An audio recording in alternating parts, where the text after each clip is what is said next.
benda tu.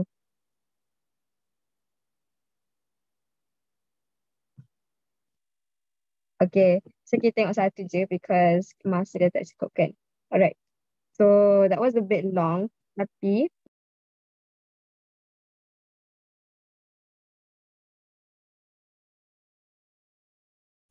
Amal mute. sorry. Okay, alright, apa ni, I tadi tengok ada some people like the first line diorang tu hanyalah the, literally just the. So apa ni, maksudnya masa yang dia nak tulis tu pump tak cukup dah, faham tak?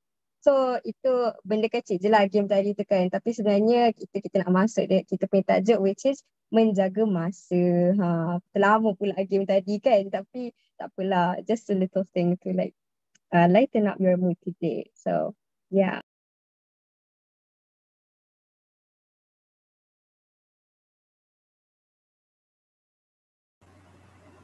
Okay, tu je lah Amal Alright, thank you Amal.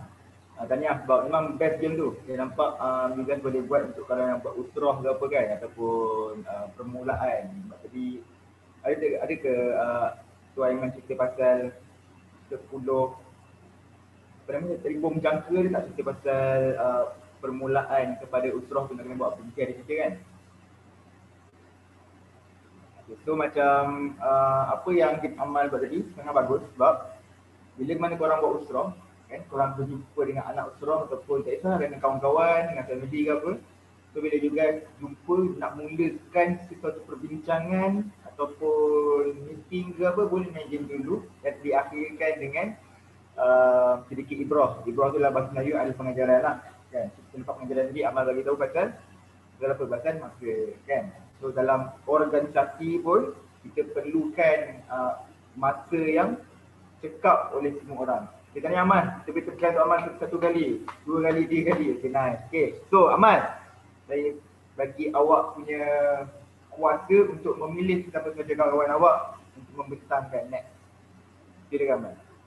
Kena pilih orang yang buka kamera ke sesiapa saja kat sini?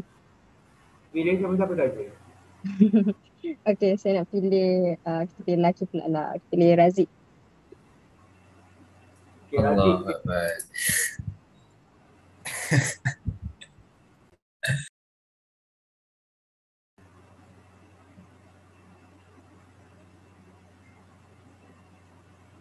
Tapi okey tu Razik. Kejap. Memerlukan sedikit masa ya.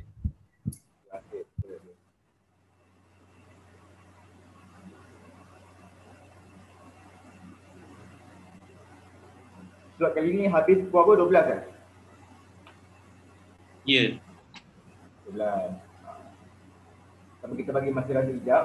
Nak kenal boleh? Kan? Korang semua tanya umur berapa? 19. 19. Tulis mana penting. Okey. Dalam ni ada ke lecturer? Ke student je semua? Student semua. Student semua. Okay, faham. Okey, Razik dah sedia belum Razik? Okay. Boleh. Walaupun telah diberi masa persediaan, dia agak impromptu lah juga saya punya ni. Itu okey. Impromptu pun spontan lah. Tak salah. Yang penting awak bekerja. Jadi kalau tajuk yang saya diberi adalah masa, tak silap saya, pasal masa. Jadi kalau 3 minit memukau dia kena yang pasal 3 minit memukau tu kan, kita orang punya task. Okay, so maybe kalau in terms of masa ni, maybe orang lain boleh buat cara lain, tapi kalau saya, probably the way I would start it is by maybe start off with a scenario yang probably the students, anak-anak usrah are used to lah. So I think the most common one is kita bagi scenario in an exam matematik lah, paling senang dan paling selalu lah bila cakap pasal masa ni. So dalam exam maths, seperti yang kita selalu lah mengalami, maths ni masalah paling besar dia adalah masa. Dia macam kalau kita tengah jawab-jawab tu, tiba-tiba anda tinggal 10 minit lagi. Tapi bila kita tengok soalan tu, kita sedar banyak lagi sebenarnya. Dia tinggal 10 minit tapi kita lagi 10 soalan tak jawab. So dia macam so pada dia dari situ macam kita nampak lah sebenarnya maths ni dia susah tu memanglah antara faktor menyebabkan kita tak sempat jawab semua. Tapi at the same time maths ni actually kalau kita pandai pilih soalan, bukanlah pilih soalan, kalau saya jawab maths, soalan tu kalau saya tak boleh jawab, saya tak jawab terus. Saya macam, bukan tak jawab terus, macam kalau first tengok, saya tak boleh jawab soalan ni. Jadi saya akan tinggal dulu, saya akan cari soalan lain. That is one of the way yang saya cuba dalam exam untuk make sure yang soalan yang senang tu saya tak terlepas. Sebab dia sometimes ada je soalan senang yang ada dekat belakang. Sebab dia tak semua soalan senang dia letak depan. Dia macam ada je yang soalan satu susah tapi soalan dua senang. Tapi bila soalan satu tu susah, dia ramai orang akan stay dekat lama kat soalan satu tu. Lepas tu eventually soalan senang yang nombor dua tu orang tak buat. So dalam apa yang saya nak sampaikan kat sini adalah kita kena pandai-pandai lah membahagikan masa tu. Macam kalau rasa benda tu dia probably just time management lah. Secara keseluruhannya time management. So dalam exam ni time management dalam exam pun penting juga. So dia bukan saja dalam exam lah. So bila kita dah bagi contoh exam tu, kita bolehlah cuba nak aplikasikan dalam aspek-aspek kehidupan yang lain. So contoh macam kalau kerja-kerja homework. Contoh kalau kita ada 5 homework. Lepas tu kita tahu satu homework ni contoh ekonomi lah. Ekonomi homework dia banyak. Lepas tu kita pun ada 4 subjek lain. Tapi 4 subjek lain tu sikit je. Tapi semua tu due esok. So macam kalau kita rasa tak boleh nak siapkan kita macam ekonomi tu banyak tapi yang lain tu sikit. Kita buatlah yang sikit tu sebab kalau kita tak boleh nak siapkan semua, at least kita siapkanlah banyak sikit daripada yang tu. Sebab kalau kita siapkan econs, tapi sebab econs tu banyak, yang 4 tu macam tertinggal. Tapi at the same, actually kita boleh je siapkan yang 4 tu, kita tinggalkan econs. Dia macam, dia tak adalah bagus mana, tapi at least kita nampak okay lah. Dia macam not putting all our eggs in one basket lah. Macam tu lah orang cakap. So itulah kita macam kalau in terms of masa ni kita senang sebab Raja IB ni masa ni macam memang banyak penting lah masa ni, time management. So actually kalau nak kaitkan masa dengan kehidupan seharian ni actually rasa tak susah kot. So probably semua orang boleh bagi senario yang berbeza untuk anak-anak Usrah ni. So bila diorang macam boleh relate tu, diorang akan rasa macam lagi aware macam masa ni penting. So itulah suggestion saya kalau nak bagi inilah atraktif sikit dekat anak-anak Usrah tu. Okay, bagus, permulaan yang bagus pada Razik. Alhamdulillah. So masa sangat penting lah. Itu je lah Razik nak kongsikan Itu saja. Okay, kita bukan pada Razik, kawan-kawan kita. Alright. So sebenarnya masa ni kan saya sebenarnya ikutkan supaya korang je sebenarnya. Cuma saya dah full time bekerja dan dengan saya full time bekerja dan juga full time juga belajar. So macam korang full time tadi kan.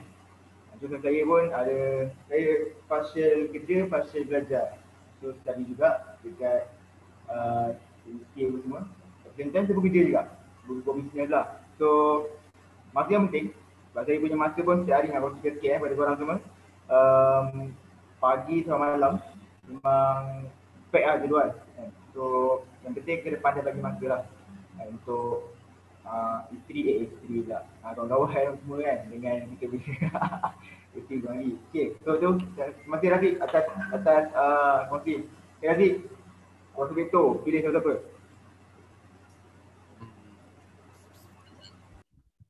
Farada ke? Belum. Farah lah. Alright. Assalamualaikum warahmatullahi wabarakatuh. Good morning, everyone. So my name is Farah, and today I'm going to give you a sharing. But before I start with my sharing, I just would like to ask, this is just a rhetorical question lah. Have you ever in your life macam experienced something ataupun stumble across something that is so small, macam bukan so small lah. Dia tak ada beza dengan, dia bukanlah something you tak pernah nampak, dia something yang you macam pernah nampak sebelum ni, tapi that particular time give an impact to you. Macam dia bagi a special impact to you. Something makes you feel like that moment is especially special compared to benda lain. So what do I mean by that? Let me tell you the story from my part, right? The story where that one small thing gave an impact to me. So there's this one time, back then, kan kita semua ada Instagram. Jadi bila kita ada Instagram, kita follow all kinds of people. Ada kita follow kawan, ada kita follow influencer, celebrity. And kalau kita follow kawan, by default kita follow kawan sebab dia kawan kita. Jadi kita tengok dia punya daily life. Kalau influencer, kita follow sebab ada something ataupun content dia post yang menarik bagi kita. So that's how it is for me juga. I follow influencer because I rasa seorang perempuan tu maybe dia cantik, and then I like her outfit style, dia punya post semua tu. So that's what I did. And I only followed her because dia cantik semua tu lah. Tapi one day I nampak dia post satu gambar dekat dia punya feed ni yang I rasa macam lain daripada posting yang dia pernah buat sebelum ni. And I pun macam, hang on, nampak macam lain je. So I pun try untuk buka dia, I try to stalk dia punya profile, and then nampak post dia tu, that particular post memang lain daripada yang lain. So apa yang lain tu, kan I follow dia because of fashion. So bukanlah because of fashion, because I like her style. And then this particular post ni dia pakai lain daripada her other post. So apa yang dia pakai like more modest punya clothing. Dia macam baju dia tu dia pakai hand sock, and then kalau kaki dia pakai stocking, walaupun warna kulit tapi stocking. And then macam tapi sebelum ni dia tak macam ni pun. Lepas tu macam rasa interested lah nak tahu, macam nak get to know more of her post. So every time sebab influencer, jadi dia kena post regularly. So bila dia post like gambar-gambar baru pun, dia post gambar yang outfit style dia serupa dengan this new style yang dia buat, which is more modest. Benda ni buat Farah fikir macam, wow, so she has changed her style, and she has changed her style to wearing something more modest, tudung makin labuh, tangan tutup, kaki tutup, semua tu. And I'm like, okay, macam I terfikir macam, like kan kita as girls, I'm sure semua perempuan boleh relate, that we always have that temptation untuk nak follow the fashion trend yang ada sekarang. Like pakai baju tain ke, or pakai, I don't know, seluar skirt yang macam ni punya level ke. And benda ni dia sangat tempting untuk kita, apatah lagi untuk influencer yang ada banyak follower base kan. I'm sure untuk diorang, mesti diorang lagi rasa tempted untuk nak follow this trend yang boleh increasekan diorang punya followers. So it got me thinking, kenapa dia tapi she chose a different route. And walaupun dia pergi for a different route yang against the current fashion trend, to me it's more pretty. Dia lagi cantik that way. So that got me macam fikir macam, wow, like kalau dia yang ada more temptation untuk yang ada like that more macam avenue ataupun chance untuk nak go and wear this kind of trendy clothing yang less modest, tapi she chose to go and macam improve the clothing, like what apa I punya like what is macam, takkanlah I yang dah lah tak ada follower base pun, and I just macam pakai baju for a daily punya life macam biasa, nak go for the trends yang macam for the clothing, go for the clothing trends yang worse than how I'm wearing right now. Faham tak? Because she could have done that, but she did not. So what is the impact that I felt? I rasa macam every time kalau I rasa macam tangan lengan ni kalau singkat lagi tak apa kot, I akan teringat balik apa yang dia buat. Dia kalau pakai lengan singkat, dia akan pakai hand sock. Lepas because of that transition je, I jadi macam, kalau dia boleh buat benda tu, jadi I pun boleh elak daripada pakai baju singkat ataupun pakai tudung lagi singkat. So macam, tapi kan, I pun fikir juga like, ada je banyak influencer lain yang pakai the way she does, and ada banyak orang lain in daily life pakai macam apa dia pakai, tapi that she specifically yang impacted me. So that is the story for me lah, of how she have impacted me. Lepas tu kalau kalau ingat kan semalam Kak Aini cakap, like in whatever field you're going to, macam you nak jadi vlogger ke, you nak jadi influencer ke, you nak jadi tukang masak ke, or businessman ke apa, do something yang beneficial. Macam make sure the thing that you do is beneficial. Kalau tidak, you orang paling sia-sia. So, and I see that walaupun apa yang dibuat tu tak lain pun daripada anything yang ada influencers buat.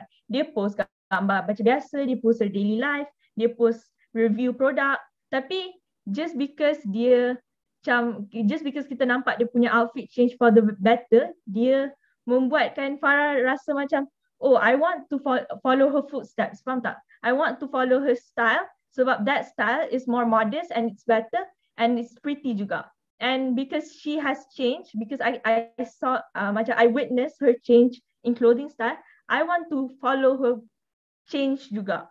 So what is the point that I'm trying to bring today is the point that we as a person in whatever that we do, we should try untuk jadi bermanfaat kepada yang lain. Jadi topik kita pada hari ini ialah bermanfaat untuk orang lain. So itu je daripada Farah. Thank you. Okay, nice sharing Farah. Semangat kepada orang lain. Betul-betul. Macam jadi pasal you inspire betul tak? Dengan orang betul tak? Okay. Kemudian I pun, saya pun adalah seorang content creator juga dekat Instagram. So masa kita berkongsi, so juga pun kalau juga nak ada one ataupun branding nama sendiri pun boleh buat juga. Buat something kongsi, sharing apa kan. Walaupun even berkongsi tu tentang apa you dapat daripada program ni, kongsi juga kawan. Sebab sharing is the greatest yang mana kita dapat berkongsi dengan kawan ataupun followers kita, dia dapat manfaat. Kita dapat pahala juga kan. Okay, Farah, thank you for the sharing. Kan? Bagus untuk permulaan sebab awak ada, kiranya awak nak kaitkan dia punya tajuk tu kan, betul tak? Okay, so itu adalah antara satu story yang kita boleh kongsikan kepada anak usaha kita. Okay, ataupun kita boleh buat sedikit permainan. Tadi ada apa namanya? Itu tadi yang mula tadi, cukup dah. Amal buat game. Good. So Razi buat perkongsian tentang masa pun good juga. So Farah pun boleh berkongsi tadi pasal story macam dia inspire dengan orang dan terus masuk dengan tajuk. Okay, itu bagus juga. Okay, so next Farah, pilih siapa kawan-kawan awak? Nak dengar.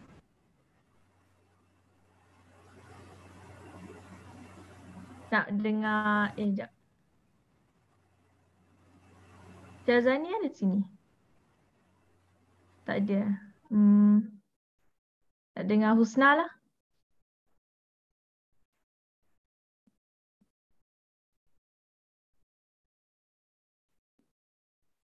Sekejap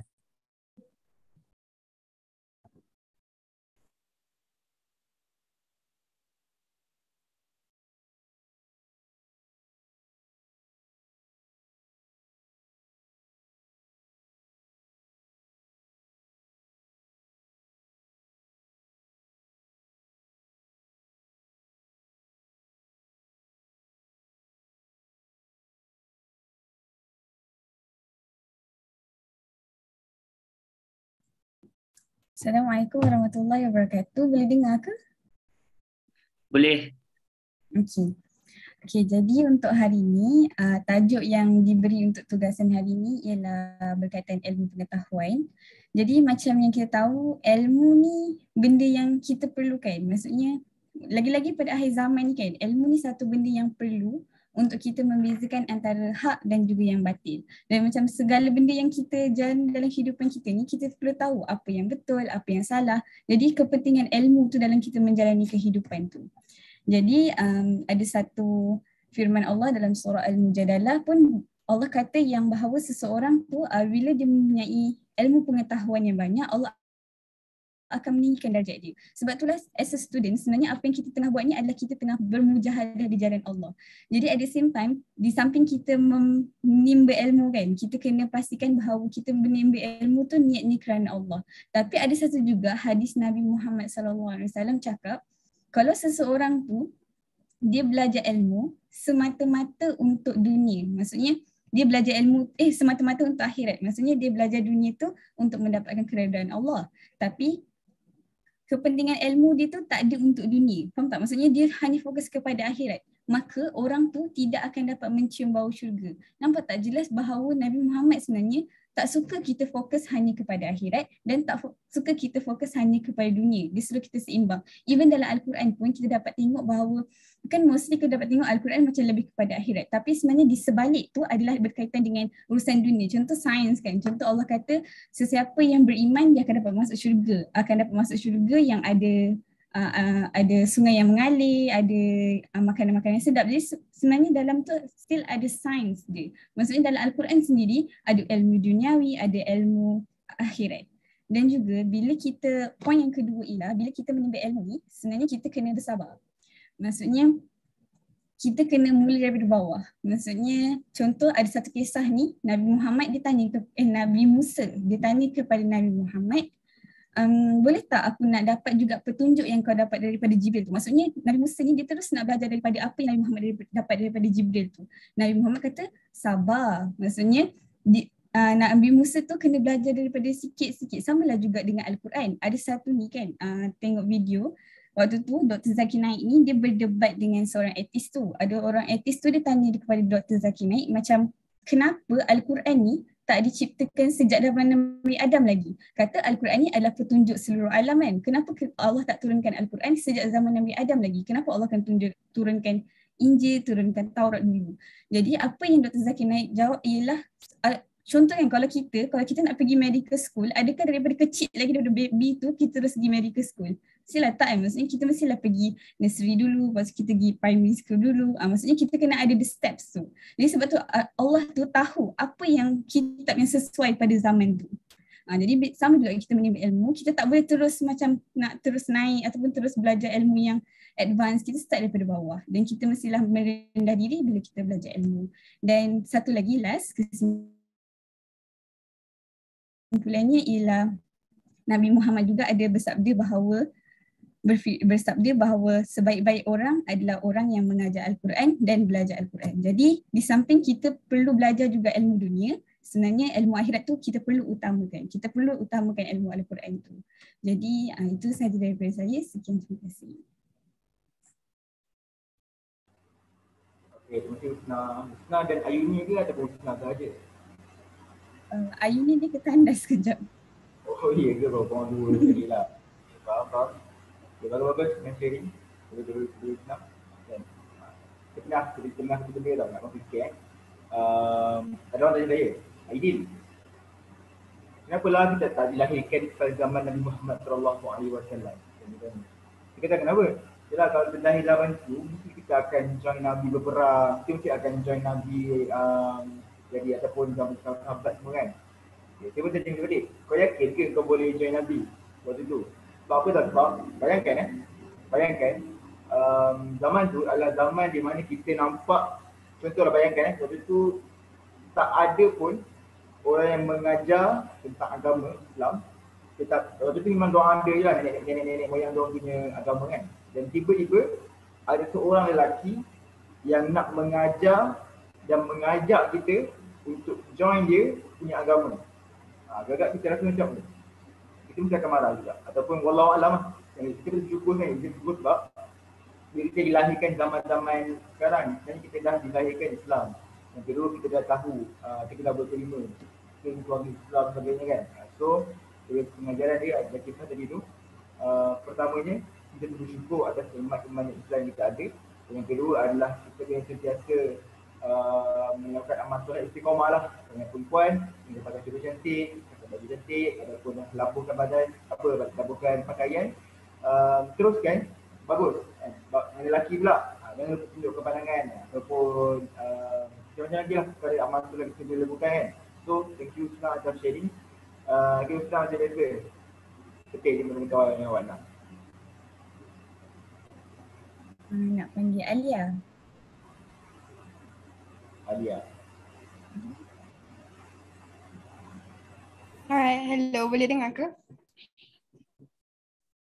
Boleh. Alright, okay. There.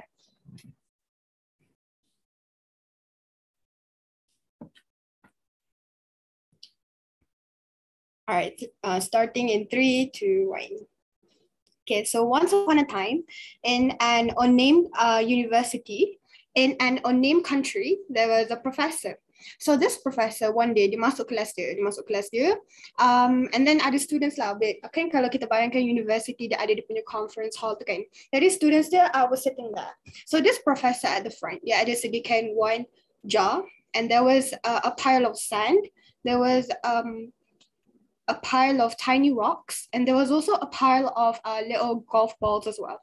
So the professor, before he started his class, basically he stood at the front, and then he was like, okay, everyone, so your task today is to fit everything here inside the jar. Kalau siapa yang dah tahu cerita ni, buat tak tahu Okay, so the students, diorang pun macam the first person came up. Lepas tu dia pun letaklah the sand. Lepas tu dia put the little rocks. And then lastly, they put the little golf balls. Lepas tu, turns out memang it doesn't fit lah. And then the next person pun dia letak sand, the tiny rocks, and then the golf balls. And then dia memang tak fit langsung. So the professor asked them, is it possible to fit everything? Sebab bayangkan benda tu kan banyak kan. Dia punya a pile of sand tu is not sikit tapi banyak. So everyone in the class was like confused. Macam, boleh ke tak? Sebab every single time diorang dah cuba, but they still macam they can't succeed lah nak put everything inside the jar. So the professor, after he saw everyone tak berjaya buat, he told everyone to sit down, and then he stood at the front and he said, sebenarnya kita boleh je nak fit everything inside the jar. So first he put the little golf balls, and then the second he put the tiny rocks, and then lastly he put the sand. And because all three of them have different sizes, diorang punya kan size kan different, so they can fit the tiny slots between each substance tu lah. So at the end of the day, macam the students macam wow, boleh muat ke? Wow, amazing macam tu lah. So then the professor, basically what he wanted the students to take away from him was the fact that dia analogikan as if the little golf balls is actually your main responsibilities in life. Main responsibility kita apa? Kita punya responsibility macam Kak Aini cakap tadi kan. Responsibility kita sebagai seorang abid, seorang khalifah, kita punya relationship with parents, relationship kita with Allah. Those kind of things is the little golf balls inside the jar. So what's the second? The tiny rocks. The tiny rocks is ibarat kita punya what comes next? What comes next is kita punya responsibility as a student, kita belajar kemahiran like side macam masak ke, like ironing and stuff like that. So what's the third one? The sand. The sand tu is the other tiny things in our life. Contoh macam kita nak pergi lepak main bowling ke, kita nak pergi tengok cinema ke, that's the third, that's the tiny sand. So at the end of the day, what the professor wanted to say is that sebenarnya not fit everything inside the jar, it's possible, but it's a matter of how you put your priorities. Which one do you put first? Whether you put the tiny things, benda-benda kita prioritize, kita nak tengok movie ke, kita nak tengok Netflix, nak tengok 25-21 ke, ataupun kita nak tengok ataupun kita nak put kita punya relationship with Allah, relationship, responsibility kita sebagai seorang hamba, seorang anak, seorang student first. So it depends on priorities kita. That's how kita boleh fill up the jar, and that's how we can fill up our lives. So continue on from there, the topic for today is munazzamun fi syu'unihi, which is tersusun dalam urusannya. So that's all for today. Thank you. Alright, thank you Alia. Tersusun dalam urusan. Okay, nak sharing? Okay Alia, next. Pilih kawan-kawan.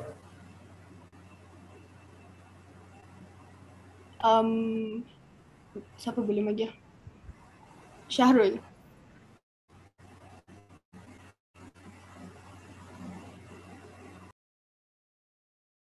Sekejap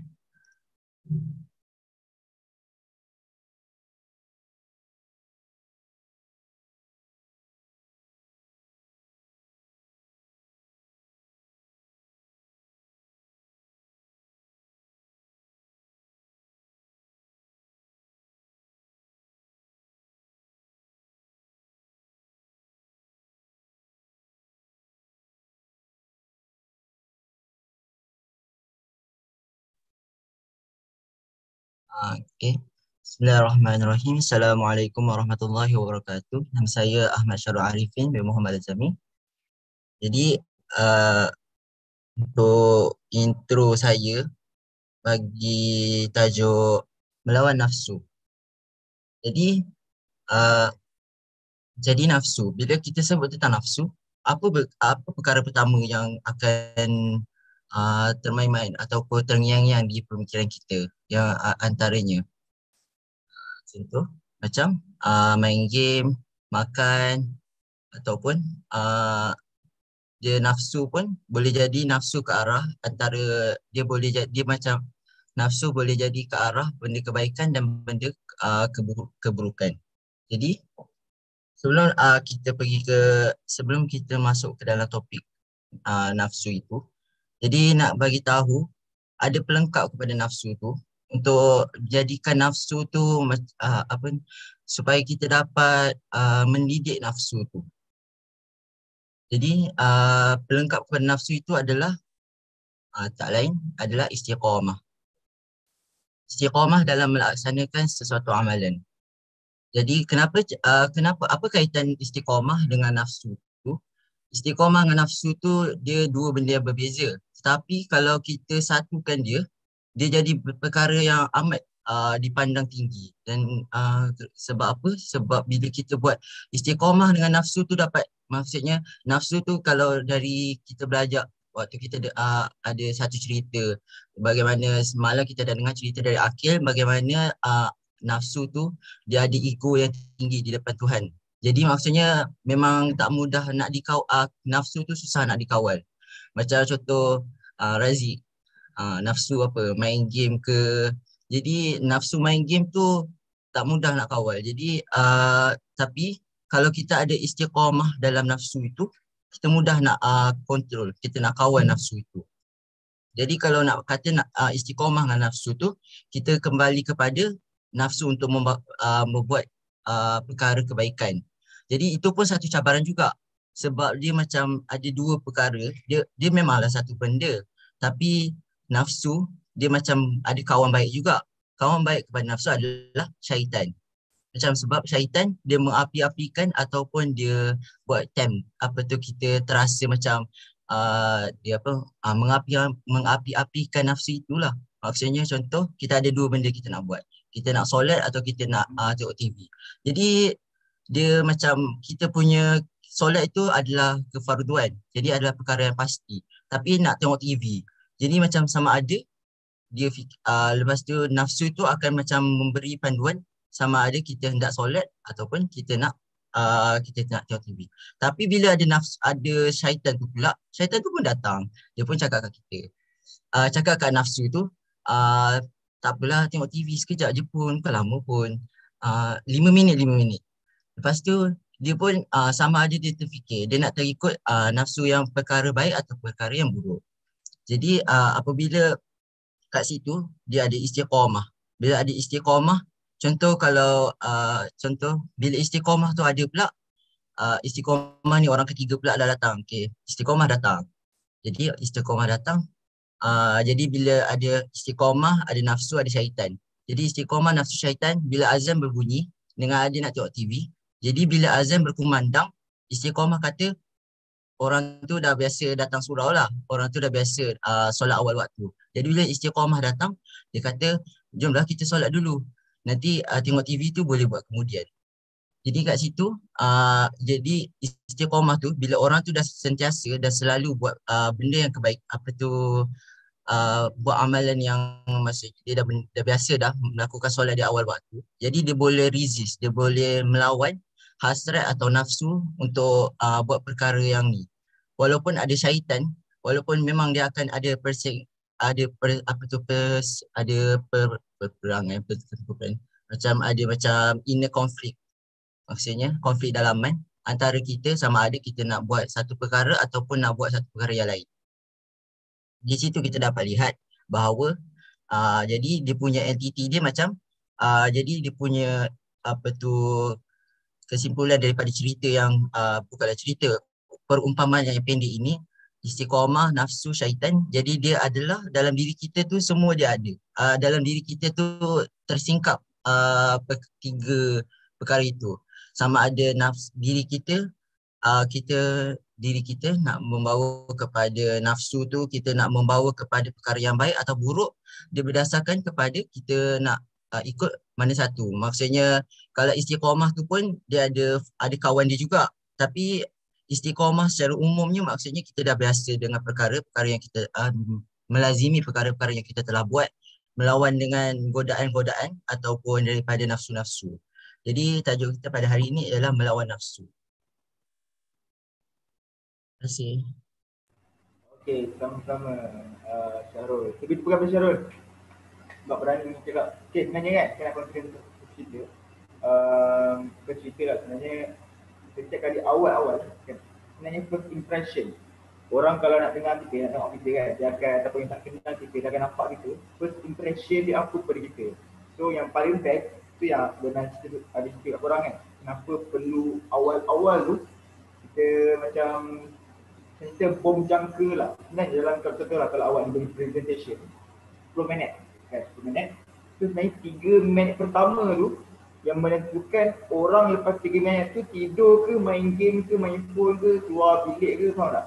So 3 minit pertama tu, sekarang kan korang boleh start dengan pertama game. Game tak kisah, game kalau secara offline, di depan boleh main game macam banyak game lah kalau kita kat YouTube kan. Okay, yang kedua, paling best adalah storytelling. Contoh, bukan nafsu. Kebanyakan orang dia tak tahu pun kisah nafsu. Mungkin ada yang cerita kat sini. Contoh macam Syarul, next time ataupun yang lain, dia nak buat pembentangan, permulaan tu ceritakan tentang kisah kepada perkara tu. Contoh, nafsu. Nafsu ni kita cerita lah pasal macam mana terjadi nafsu. Itu kita fikirlah nafsu ni sebenarnya Allah jadikan dengan iman. Apa namanya? Akal. Nafsu dan akal. Sebenarnya nafsu ni kan Allah jadikan dengan akal ni. Allah bertanya kepada akal. Allah tanya kepada akal, wahai akal, man anta wa man ana. Dalam bahasa Arab, dalam fikir dalam bahasa Melayu dia adalah siapakah engkau dan siapakah aku? Dan akal berkata, engkau adalah Tuhanku, aku adalah hamba-Mu. Anta Rabbi wa ana abduka. Engkau adalah Tuhanku, aku adalah hamba-Mu. Maka akal pun dicampaklah ke dalam syurga. Nafsu pula, nafsu ni Allah tanya. Nafsu dia ada ego dia lah. Nafsu Allah tanya, wahai nafsu, siapakah engkau, siapakah aku? Nafsu kata aku, engkau adalah engkau, aku adalah aku. So Allah campakkan di dalam neraka. Ada 3 kali dikeluarkan, barulah dia merendahkan ego dia kata engkau adalah Tuhanku, aku adalah hamba-Mu. So nak cerita kat sini itulah kisah nafsu, di mana nafsu ini memang ego, baru masuk pada dalam satu laju. So boleh bercerita tentang kisah tu sedikit konsep lah kan. Permulaan orang nak bagi, jadi dia dalam bahasa Melayu dia pukau orang lah kan. Kita nak pukau orang tu, kalau macam Syarul nak pukau awet kan, contohlah. Apa yang Syarul buat? Itu contoh, kita nak pilih kan. So kita yang kita kat sini, permulaan kita nak memukau audience ataupun kita nak memukau kita punya usrah tu dengan kita memberikan satu penceritaan. Okey, itu saja. Jadi next, Syarul boleh pilih kawan-kawan.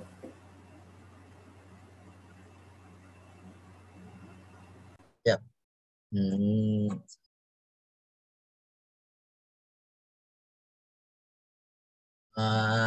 Saya pilih Acap.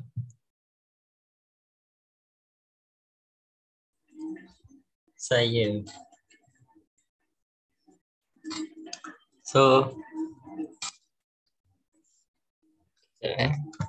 okay. Assalamualaikum warahmatullahi wabarakatuh. Jadi, untuk penyampaian kita untuk kali ni, kita simple je, kita nak buat teka-teki. Okay, teka-teki. So, saya harap semua kalau tahu jawapan tu, boleh tulis kat chat ataupun nak buka mic pun boleh tak? Okay. So, kat sini ada beberapa teka-teki. Okay. Teka-teki yang first Rasanya ramai tahu teka-teki ni. Okay. Haiwan apa yang dieja dengan 2 huruf je? Haiwan apa yang dieja dengan 2 huruf je? Yang ni dia teka-teki dah lama. Okay, 2 hal betul. Udang. Kenapa udang? Sebab dia U dan G. So, ada 2 huruf. Okay, udang. Okay, teka-teki yang second. Benda apa yang bila kita jemur, dia lagi basah?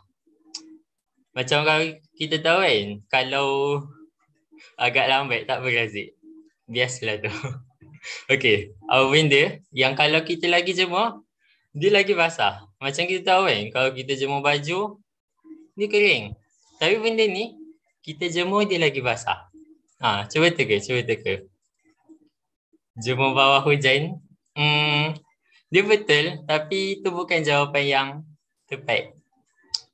Tapi kalau jemur bawah hujan tu, tak, bukan. Dia nak jawapan lain. Dia benda, bukan keadaan. Gitu. Dia benda tu kalau kita jemur, dia akan lagi basah.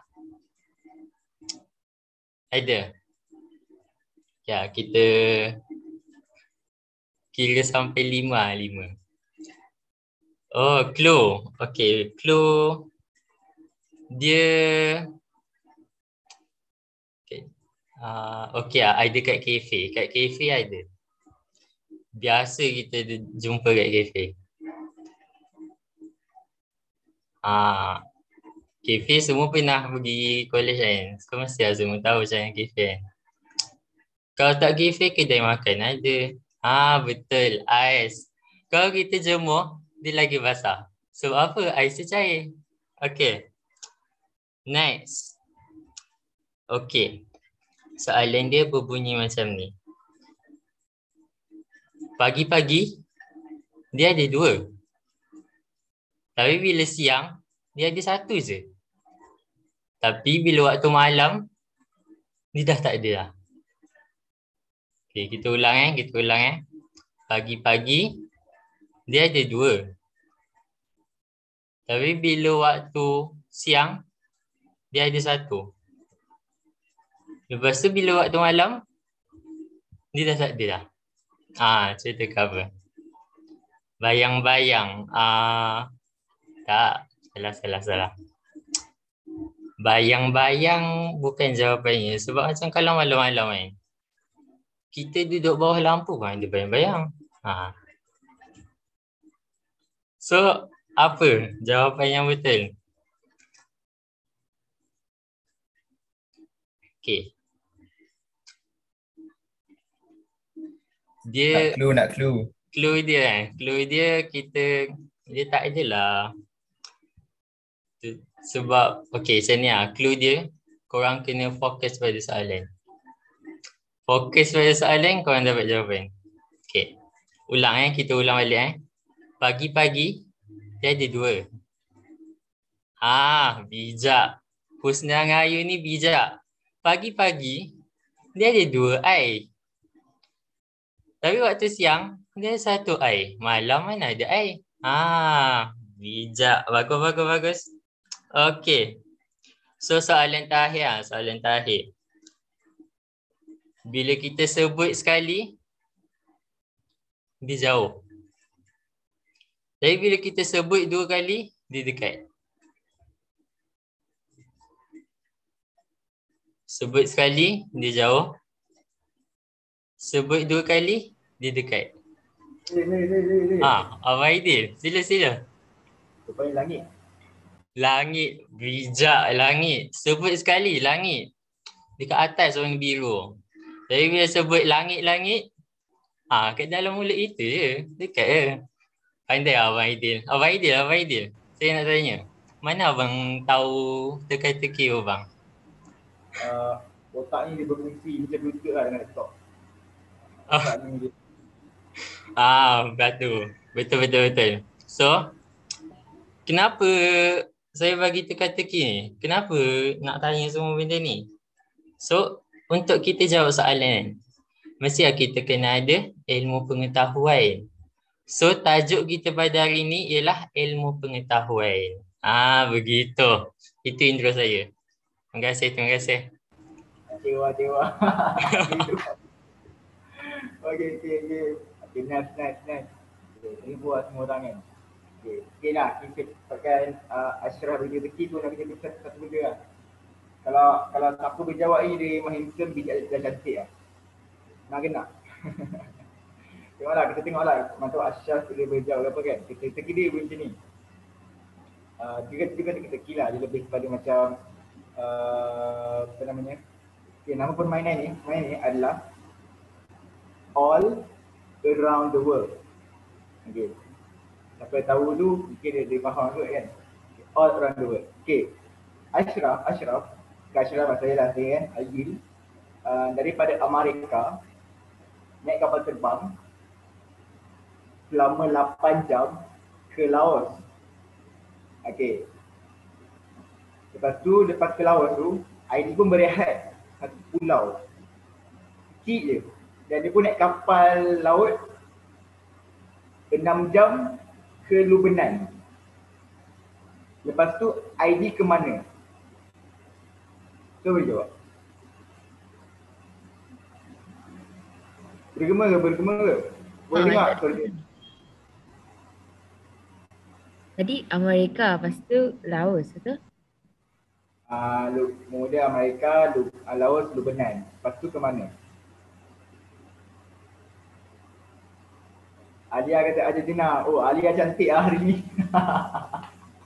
Betul. Okay, Alia pandai. Nampaknya Ashraf tadi pun dia blur otak tak berfungsi. Okay. Soalan kedua. Game yang sama. Okay, tadi Alia jawab betul. Okay, Alia ni dia daripada Argentina kan. Lepas tu dia keluar dengan suami dia pergi ke Rome selama 10 jam. Pergi honeymoon dekat Rome. Okay. Lepas tu dia ke mana?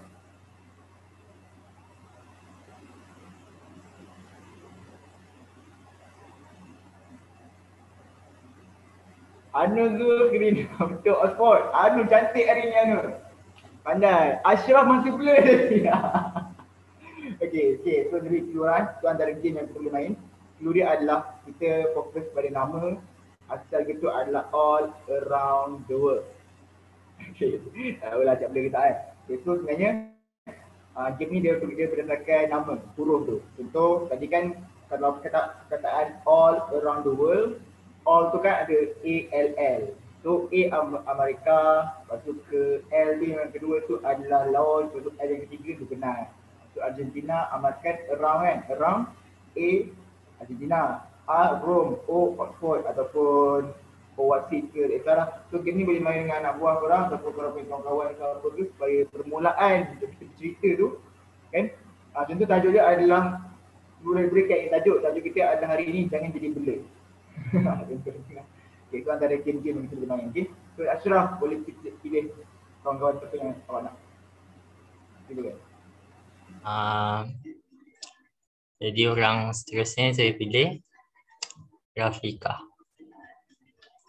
Rafika ada tak Rafika? Ada. Sekejap ni.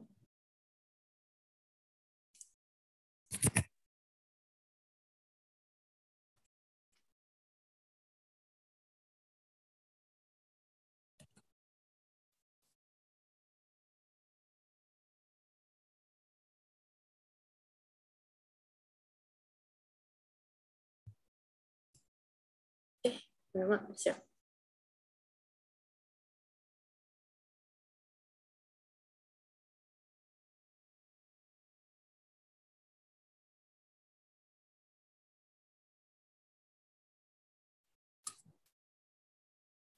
Okay. Kita bagi link dalam chat. Siapa yang boleh masuk. Nanti kita akan nampak ada web club kat situ. Okay. So, bismillahirrahmanirrahim. Assalamualaikum warahmatullahi wabarakatuh. Jadi sebelum saya nak mulakan pasal tajuk hari ni, saya nak bercerita sikit, nak bagi situasi dekat semua orang. Lepas tu, sekejap Share screen.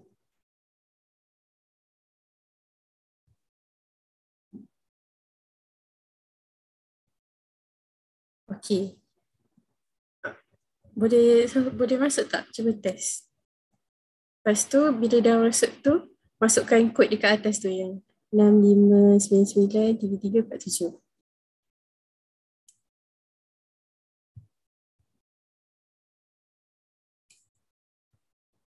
Okay.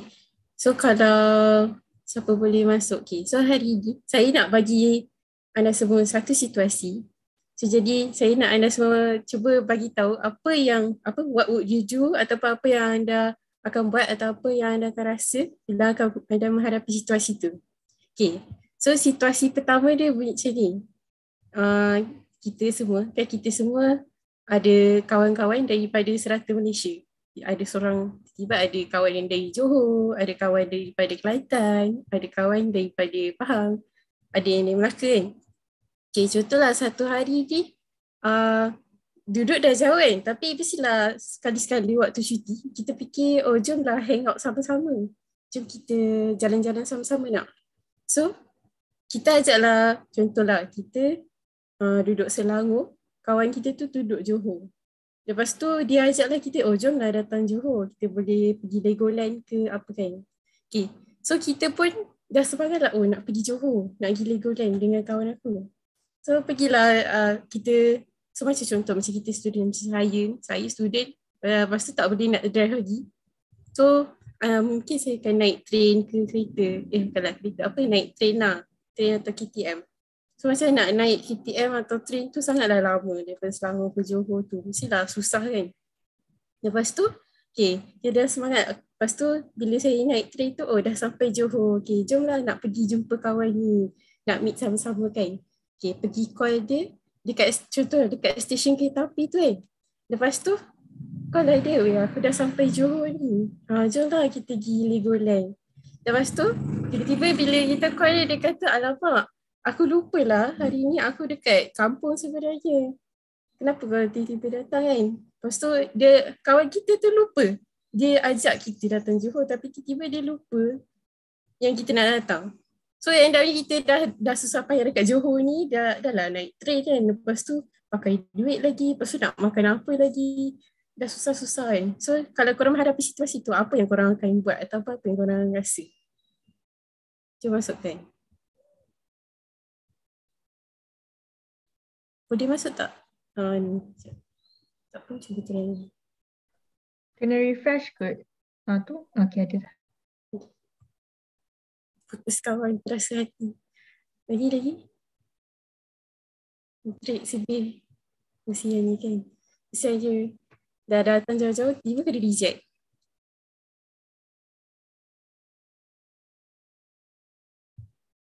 Hendak balik rumah merajuk dengan dia. Sedih. Trust issue. Okay. Okay, itu untuk situasi pertama.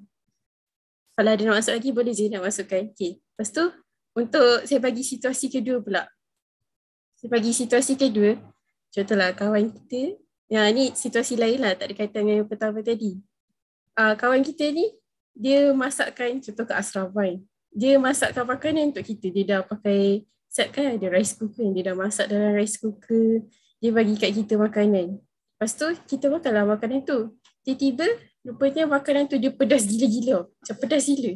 Pedas yang tak tahan sangat. Lepas kita pula orang yang tak tahan pedas. Lepas kita makanlah makanan tu. Jadi, tapi sebab orang tu dah susah payah dah masak-masak untuk kita. Jadi apa yang kita akan buat atau apa yang kita akan rasakan tu? Apa yang korang akan buat atau apa yang korang rasa? Makan je. Lagi. Kalau sedap makan je. Okay.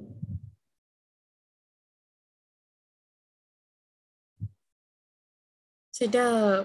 Oh, ada. Okay. Jujur je tak boleh makan. Okay. Alright. Sekejap Sini. Ada lagi nak masukkan?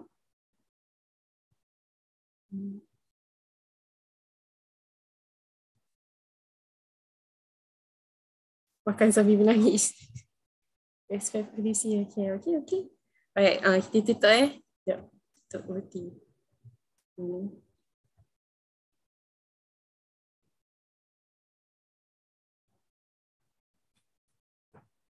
Okay.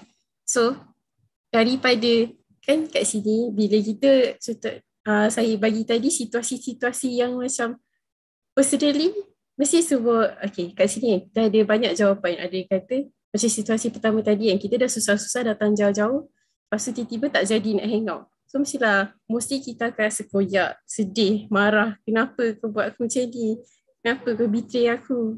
Lepas tu situasi kedua pula tadi kita rasa macam kenapa bagi pedas-pedas ni, aku dah tak boleh makan pedas. Okay. So, setiap orang, mesti saya perasan tadi, ada yang jawab, kalau yang makan tadi, ada jawab, oh sedap makan je. Macam dia rela makan je. Tapi ada yang kata, oh tak boleh makan lah. Kan? Okay, so, cuba kita fikir balik kan. Setiap orang ada respon dia masing-masing. Cuba kita fikir balik, kenapa kita kenapa kita respon macam tu? Apa yang menyebabkan kita nak bagi respon macam, kalau contoh ada orang dikata jujur dia tak boleh makan pedas. So apa yang menyebabkan kita respon terus je macam aku tak boleh makan lah macam tu. Rasa-rasanya sebab apa?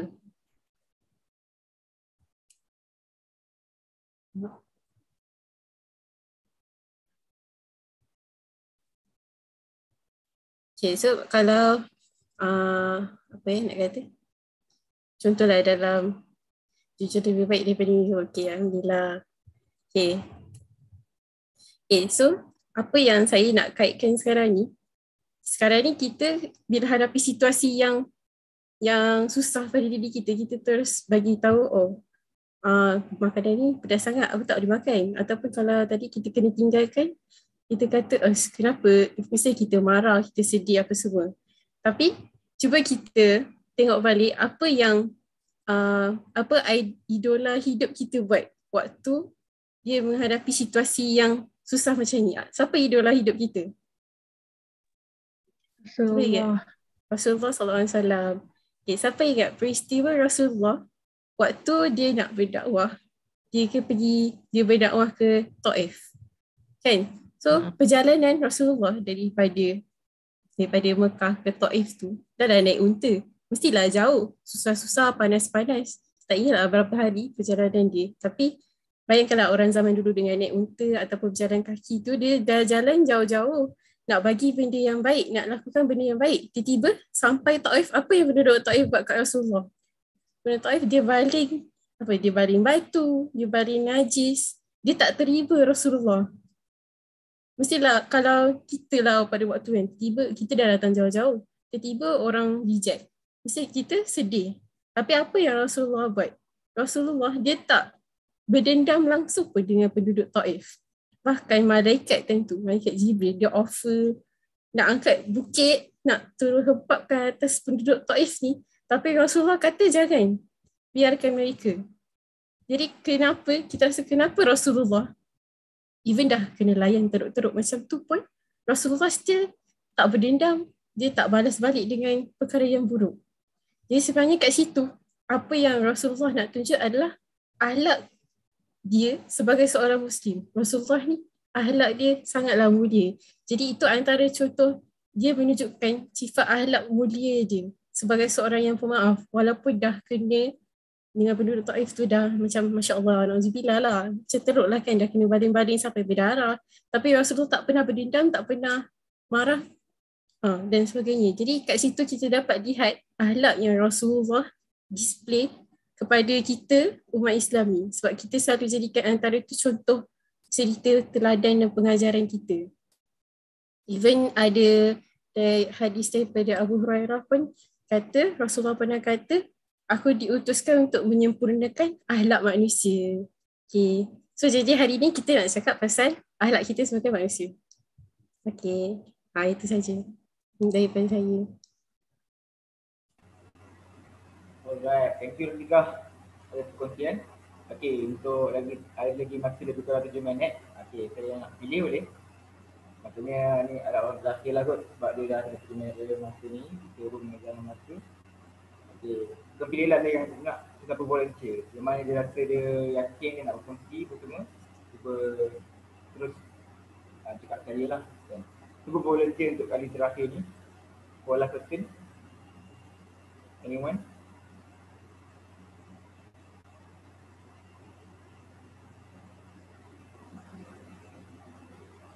Ada yang nak volunteer untuk kelas ni. Nanti yang nak kongsikan mungkin pilih best ke dua ke kan.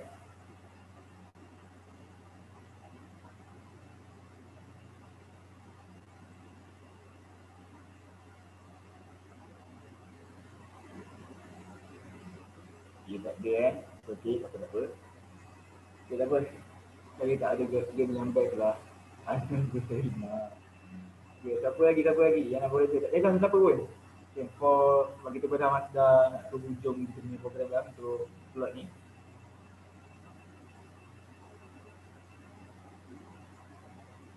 Kalau tak ada, siapa yang ni, yang kita tengok siapa yang last comment tadi, siapa? Anu, okay, boleh Anu last comment tadi kan? Okay, Anu silakan. Minta maaf, saya tak ada give tapi let me try something. Apa dia? Kejap, just a minute.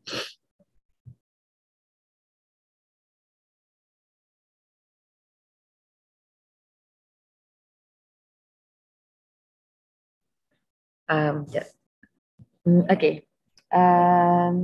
So, Assalamualaikum warahmatullahi wabarakatuh. So, apa khabar semua orang hari? Hari kali ni yang time dengan Anu ni semua orang kena ready tangan atas keyboard. So, semua orang macam kena reply.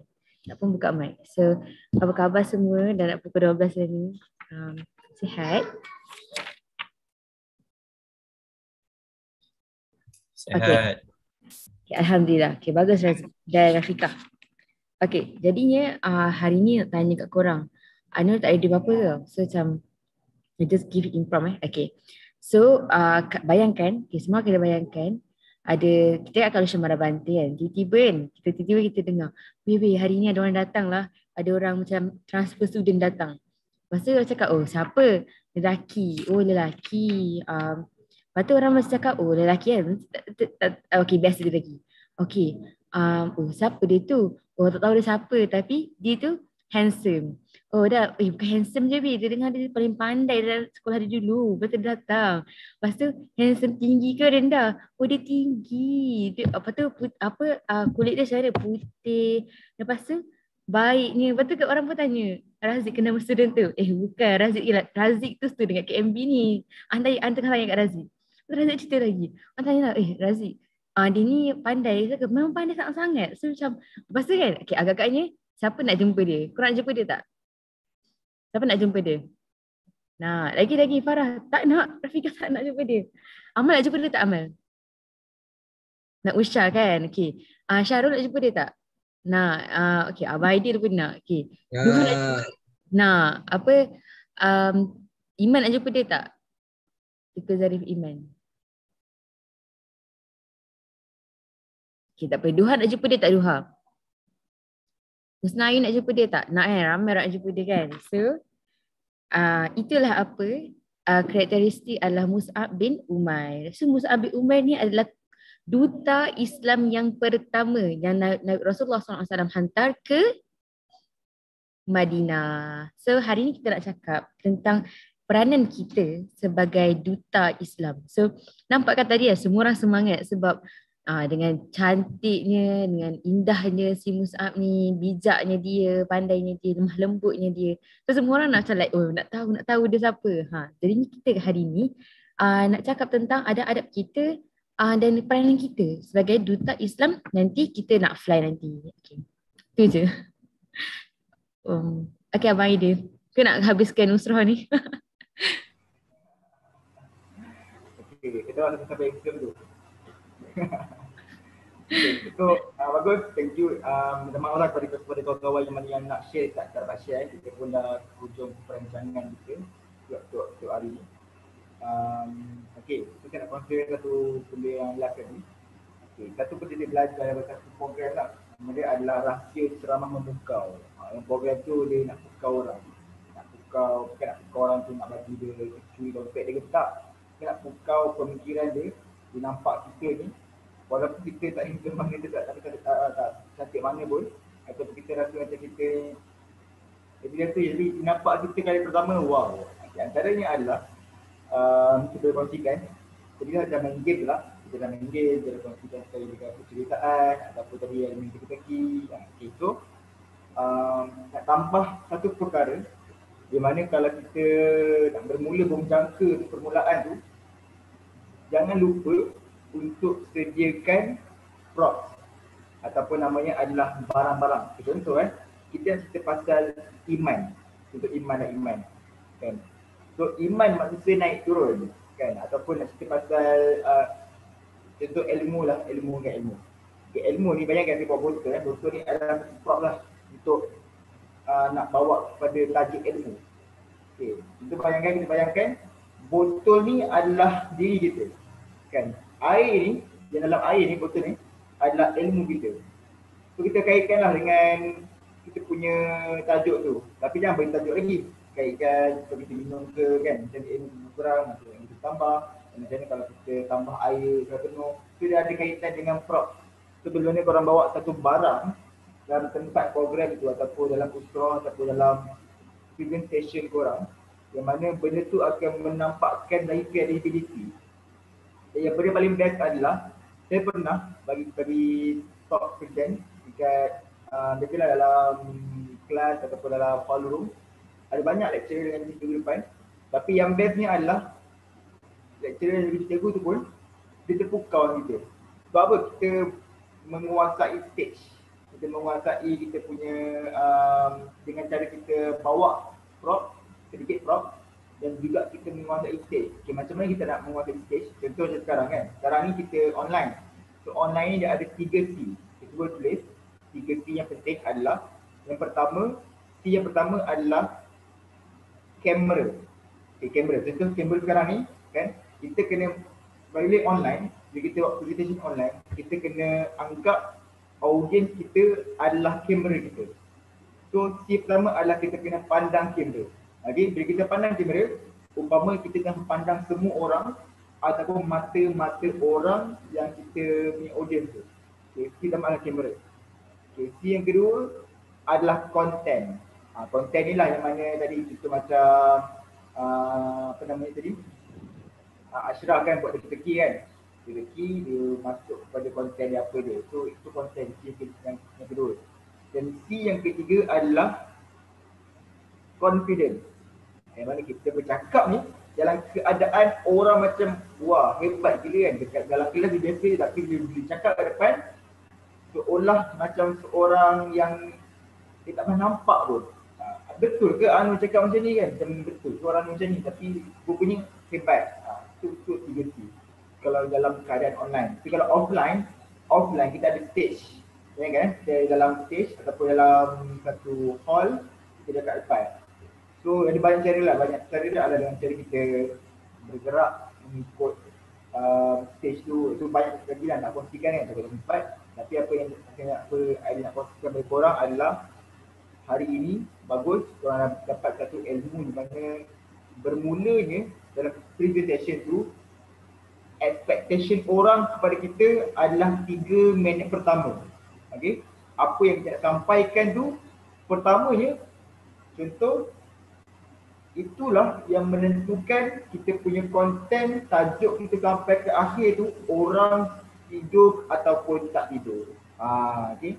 So juga boleh faham lah kalau kita di masjid kan, kadang-kadang ceramah selesai kita tidur kan. Itu biasa. Tapi kalau kita nampak orang-orang yang hebat yang bercakap kat depan, dia ada permulaan tu, dia bermula dengan sedikit penceritaan, dia bawa prop, dia cerita pasal game ke, dia main game, itu terpulang. Tapi apa yang korang dapat hari ni, amalkan. Dan yang paling best adalah cuba praktikkan dengan ahli usul korang semua. Okay? So nak tanya, depan ni ada apa Depan ni ada buat apa? Okey Aidil, terima kasih Aidil atas perkongsian. Okey. Sorry, saya tak tukar suara lagi. Sekejap. D major. Okey, ni sorry. Tadi saya program dengan pelajar sekolah rendah. So saya kena main benda-benda yang comel lah. Saya tak tahu. Saya pun Okay, suka so dengar.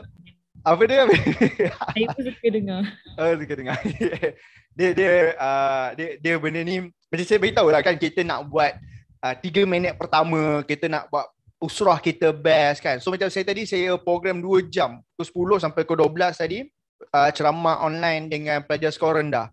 So kalau skor rendah, saya tak boleh buat macam yang kita, sebab awak pelajar dah okey dah boleh dengar kan. Kalau skor rendah, 5 minit kita bercakap online pula, dia tutup kamera, dia belah lah. So saya kena buat benda-benda menarik sikit lah. Ada suara, contoh suara macam ni boleh. Ni lagi Yang ni dia macho sikit. So bila saya bercakap tu nampak segar lah. Yang ni dia okey lah. Okay. So benda ni saya pakai sound card dia, betul sound card. So dia boleh tukar-tukar suara, kan. yang ni yang comel tadi. Ada kalau adik-adik awak dia suka tengok cerita Obit. O-B-I-T. Anda balik kereng. Obit dia pakai macam ni. D major. So itu lah. So kalau awak nak buat program online kan, ceramah online ke apa kan, dia boleh lah main-main benda macam tu. Sebab best lah sikit. Okay, best lah sikit kan. Okay. So thank you Aidil atas kesudian untuk menggantikan Abaiman. Aidil sebenarnya dah ada urusan lain. Tapi Abaiman cakap, Aidil tolong. Abaiman jadual terclash. So Aidil bantu tadi, dan Abaiman dia tengok juga sambil kelas dia ada buka kat satu lagi kat handphone, so dengar lah. So awak ada buat apa tadi? Ada tanya soalan, ada lukis-lukis tu Lukis-lukis tu apa? Boleh tak terangkan? Secara ringkas semula sekali lagi. Lukis-lukis tadi apa tu? Dengan Aidil boleh. Nak kena ada hal. Okay, baik. Terima kasih Aidil. Terima kasih, hati-hati memandu. Jumpa lagi. Assalamualaikum. Waalaikumsalam. Baik semua. Bye, terima kasih. Bye. Okay. So, yang lukis-lukis tadi tu apa lukis-lukis? Siapa tadi? Rafiqah lukis ke Ahmad lukis tadi? Saya. Ahmad, awak lukis apa tadi? Dia apa dia punya intro tu sebenarnya? Intro tu lebih lama pula kan. Tapi sebenarnya itu intro untuk menjaga masa. Dia macam masa dia singkat. Lepas tu you can like first write a sentence ataupun write an object or something. And then someone yang your object tu kena lukis. Tapi semua masa tu singkat-singkat. Macam tu je lah. Okay, boleh. Nice. Boleh. Okay lah tu kan. Okay. Lagi siapa yang dalam banyak-banyak 3 minit tadi awak rasa wow siapa? Boleh tak share dengan saya? Siapa yang wow? Macam, okay, power lah ni boleh guna. Ada tak? Awak cadangan siapa? Cadangan siapa untuk saya nak tengok balik. Siapa yang wow tadi? Ada?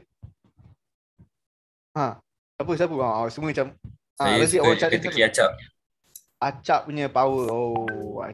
Ahmad punya best. Okay, semua best. Okay, Acap cuba bagi teka-teki dia, Acap. Apa dia teka-teki tu? Impress me. Nak kena buat balik ke apa? Lama ke teka-teki tu? Tak tanya dia. Ada. Saya intro saya guna teka-teki. Okay, apa dia teka-teki tu? Macam teka-teki dia haiwan apa ada 2 huruf. Lepas tu ada teka-teki pasal jemur. Jemur. Benda apa yang bila kita jemur dia makin basah. Dia macam soalan yang menguji minda. Lepas tu baru saya relate macam so macam bila kita nak jawab teka-teki ni, mestilah kita kena ada ilmu pengetahuan. So sebab itulah tajuk kita pada hari ni macam tu. Okay, nice. Boleh tu. Okay intro sekurangnya orang lain macam intro dia. Tak adalah intro. Okay, semua duduk, ambil ni, okay, baca. Kita baca sama-sama Okay lah. Okay. Berkaitan nak cakap teka-teki saya nak bagi teka-teki boleh tak? So mungkin boleh gunalah dekat anak usrah awak kan. Okay, teka-teki ni, ini adalah ujian pendengaran. Ialah ujian pendengaran. Okay. Ujian pendengaran. Kira ada berapa banyak. Okay. 1 bulat. 2 bulat-bulat. 3 bulat-bulat-bulat. Okey. 4 bulat-bulat, bulat-bulat. 5 bulat-bulat, bulat-bulat, bulat. Ada berapa banyak?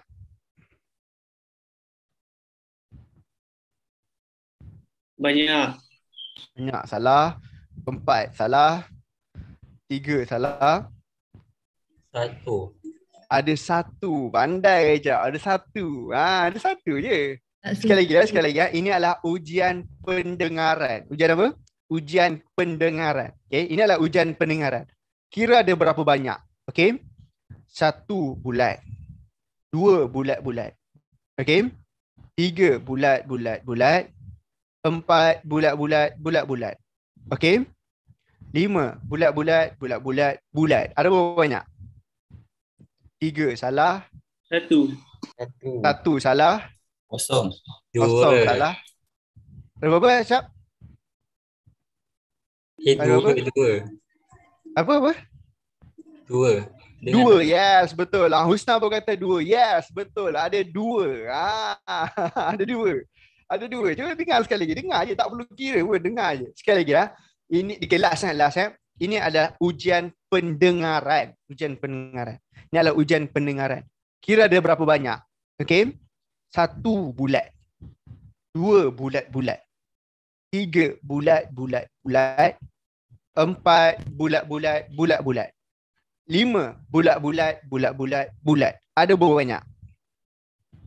2 salah. Duha kata kosong. Betul, kosong. Pandai Duha. Wow, kosong. Betul, kosong. Kosong. Tak ada bulat. Sekali lagi. Nak ada macam apa ni Amal? Dia ujian dengar je, betul Cap? Dengar je kan? Rosi okey dah tu. Dengar je. Okay, sekali dengar last. Dengar je. Ini adalah ujian pendengaran. Kira ada berapa banyak? Okey. 1 bulat. Okey. 2 bulat-bulat. Okey. 3 bulat-bulat-bulat. Okey. 4 bulat-bulat, bulat-bulat. Okey. 5 bulat-bulat, bulat-bulat, bulat. Ada berapa banyak?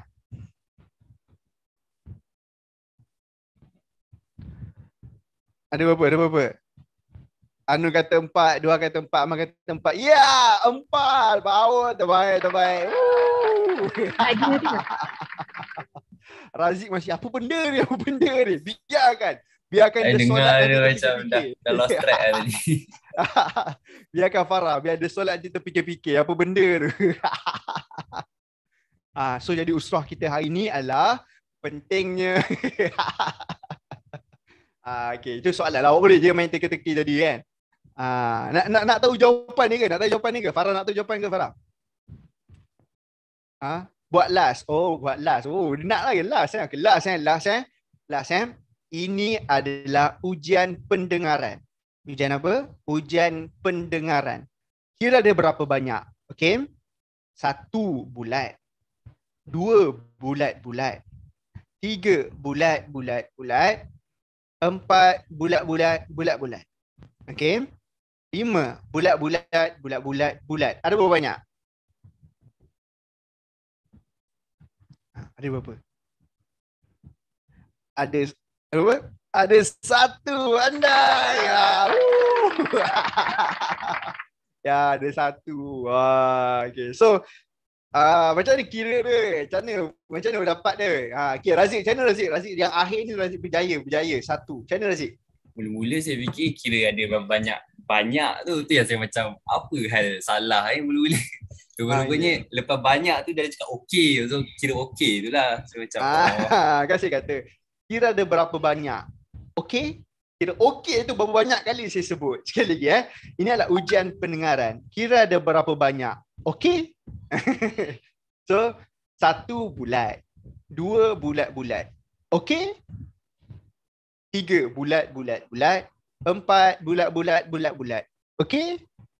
5 bulat-bulat, bulat-bulat, bulat. Ada berapa banyak? 2. Macam tu lah. Boleh. Okay. Nak soalan lain? Nak soalan menguji minda yang lain? Boleh Boleh Okey. Soalan dia adalah clue dia adalah jangan lupa orang ketiga. Boleh Clue dia jangan lupa orang ketiga. Baik. Orang pertama Acap. Orang kedua Anur. Orang ketiga Amal. Boleh itu formula dia Baik. Sekarang ni orang pertama Farah. Orang kedua, orang ketiga siapa?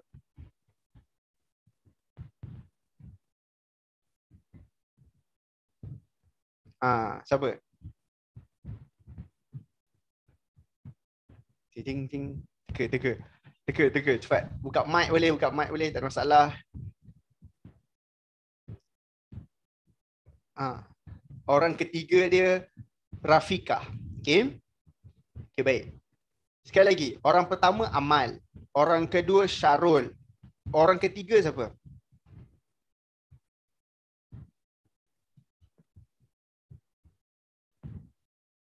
Orang ketiga siapa? Ainul salah. Acap salah. Orang ketiga dia Duha. Okey. Sekali lagi orang pertama Alia.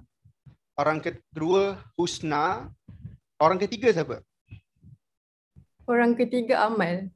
Ya, pandai. Orang ketiga dia Amal. Power lah dia. Ya, dah nampak dah boleh teka dah saya nak sebut siapa orang ketiga tu. Okey. Sekali lagi. Orang pertama dia Zarif.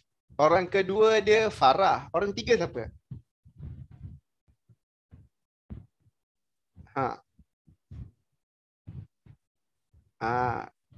Siapa orang ketiga? Cepat.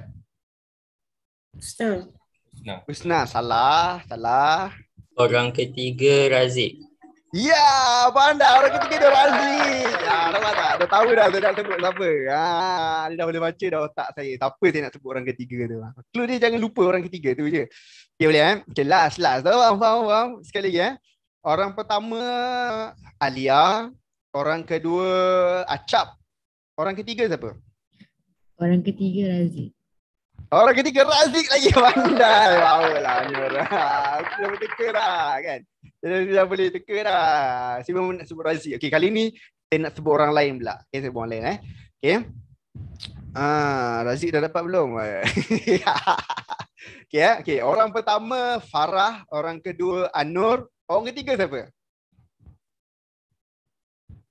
Orang ketiga Acap.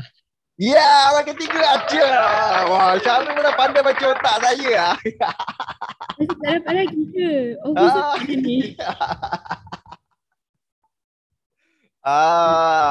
Semua dah dapat dah. Dia punya clue saya dah bagi dah. Clue dia, awak kena tahu apa yang saya teka dan jangan lupa orang ketiga. Tu je.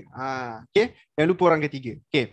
Sekali lagi, last. Kita bagi Razik. Boleh Razik Okay. Orang pertama Alia.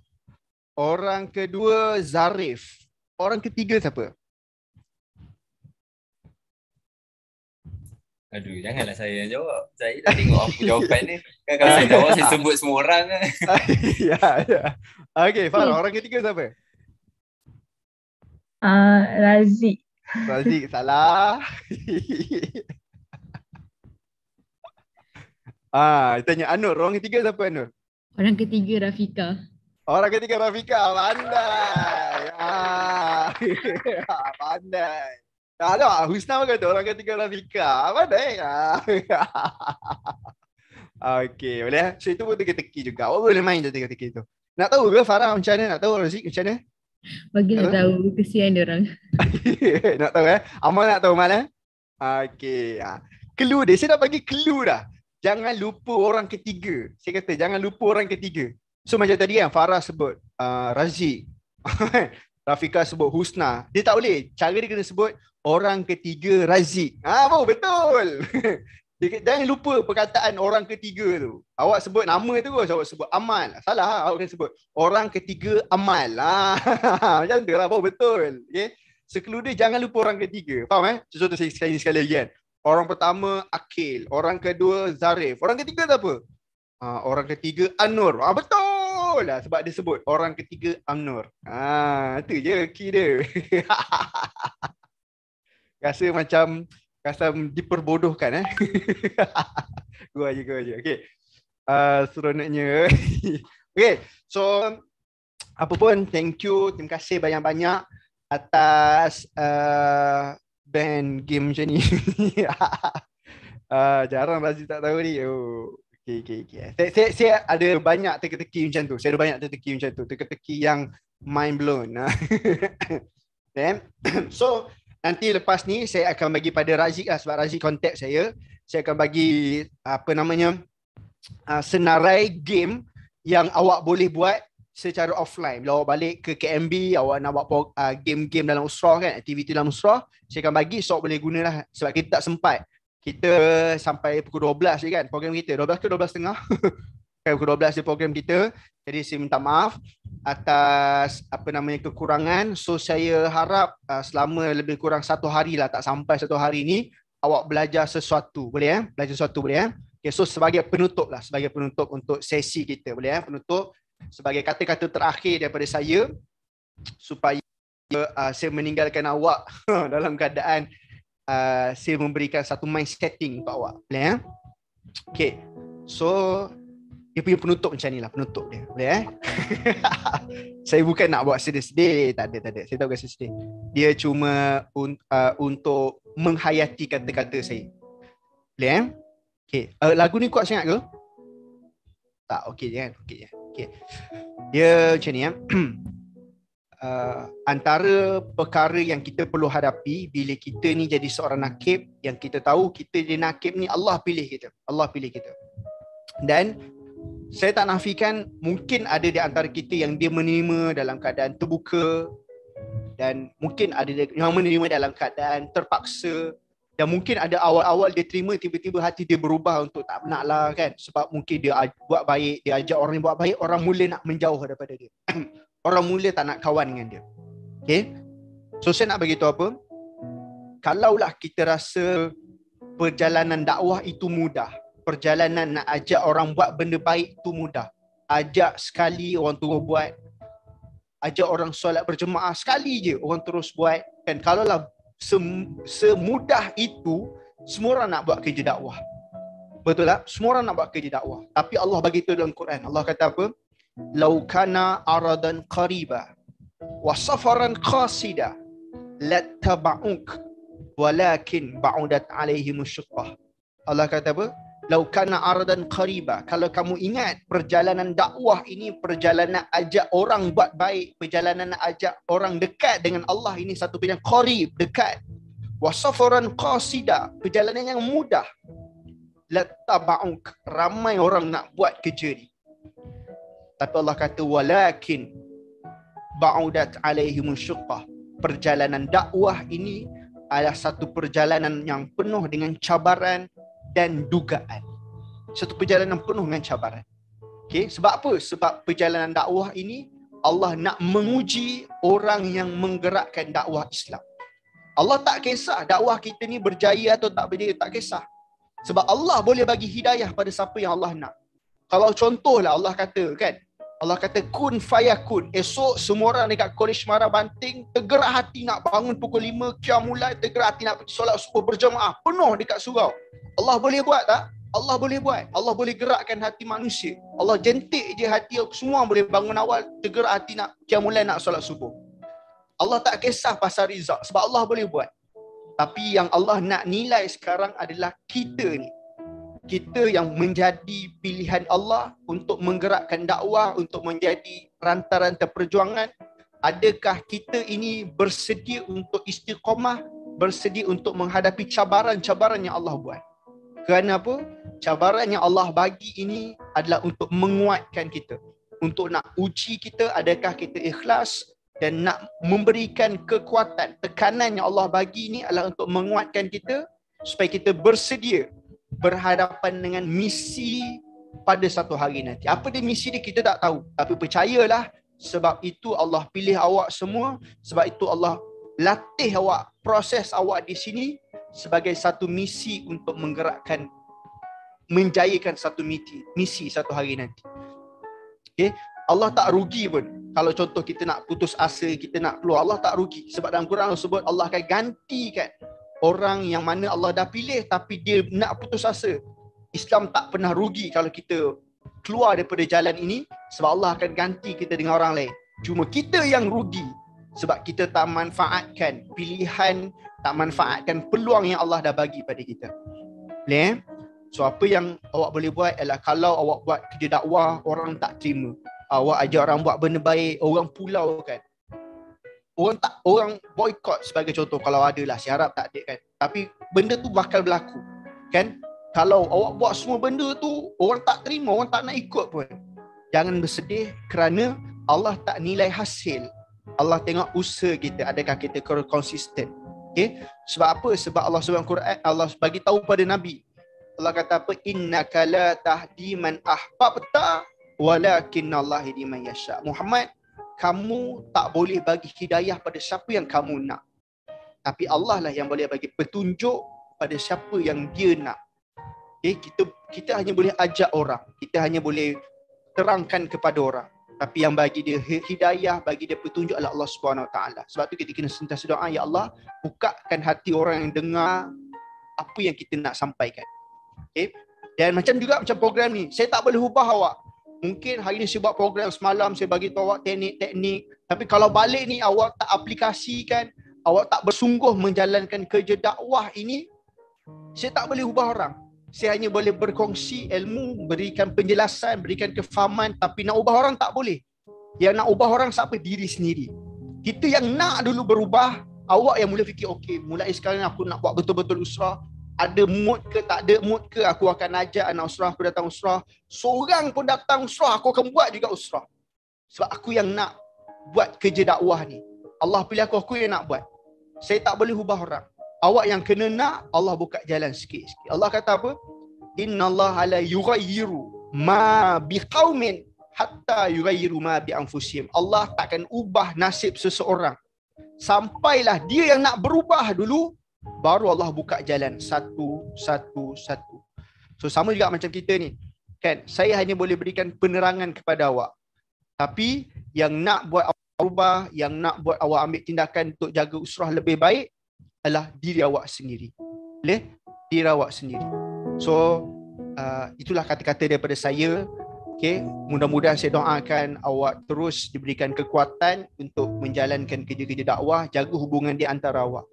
Jangan disebabkan sekarang ini kita tak bersungguh buat usrah. Kita tak bersungguh nak melahirkan pelapis nukobak bawah kita ni kan. Dan jangan disebabkan kita tak bersungguh nak buat usrah sesama ahli usrah kita, satu hari nanti tak ada orang sebut pasal tarbiyah, tak ada orang sebut pasal dakwah, tak ada orang sebut pasal dekatkan diri dengan Allah dekat Kolej Muara Banting. Sebab kita tak bersungguh menggerakkan kerja dakwah sekarang, sampai kerja dakwah tu terputus sebab kita. Jangan disebabkan nanti kita sekarang ni tak bersungguh buat kerja usrah, tak bersungguh buat kerja-kerja dakwah, nanti kita dah fly, kita balik tengok Kolej Muara Banting, apa pasal lain macam tak ada usrah, akhlak tak bagus, na'udzubillah.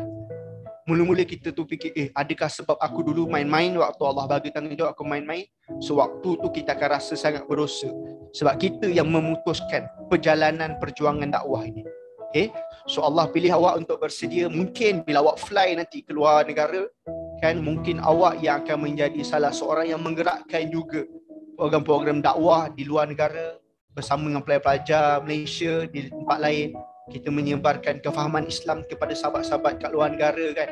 Saya dulu pergi Korea, kita buat program tu susah. Kat Korea ni kita buat program inilah, lawatan sambil belajar. Kat Korea ni dia kehidupan dia, mereka kebanyakan mereka tak percaya pada Tuhan. Kehidupan mereka adalah fokus kepada kerja. So mereka tak percaya pada Islam. Tak percaya pada agama, bukan Islam, tak percaya pada agama, tak percaya pada Tuhan kan. So susah benda tu.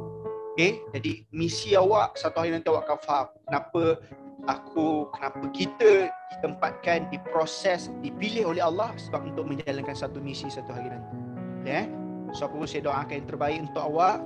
Teruskan bersemangat buat kerja dakwah, ajak orang dekat dengan Islam, kerana Allah janji. Bukan saya janji, Allah janji. Allah kata apa?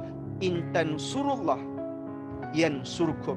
kamu tolong agama Allah, Allah tolong urusan harian kamu. In tansurullah, kamu tolong jalan agama Allah, yang surukum, Allah tolong mudahkan urusan harian kamu. Bila kamu buat kerja dakwah, kamu buat kerja jadi nuqabah ni, kamu dapat allowance tambahan ke? Tak dapat. Kita tak dapat allowance tambahan. Tapi kebaikan yang kita buat sekarang, pengorbanan yang kita buat sekarang, Allah nampak. Allah nampak. Memang kita tak mengharapkan balasan. Kita tak mengharapkan balasan daripada kolej, tak mengharapkan daripada siapa. Tapi kita percaya pasti Allah akan balas atas kebaikan yang kita buat. Pasti Allah akan balas. Sebab kita sedang buat baik, tolong agama Allah, Allah janji untuk bantu kita. So itu yang saya pegang daripada dulu sampai sekarang. Pengalaman saya sikit lah, sorry, minta maaf, tambah satu jelas. Waktu saya dekat sekolah dulu, saya sekolah agama menengah Rawang, saya sebagai ketua asrama. Di ketua asrama ni, kerja saya setiap hari saya kena kejut orang awal pagi, saya kena pastikan orang keluar sebelum azan subuh, asrama kena kosong, saya kena jaga peraturan kan, saya dengan esko-esko lain lah. So, kami buat tak dapat bayaran apa-apa pun. Lepas tu guru saya ada seorang warden tu baik.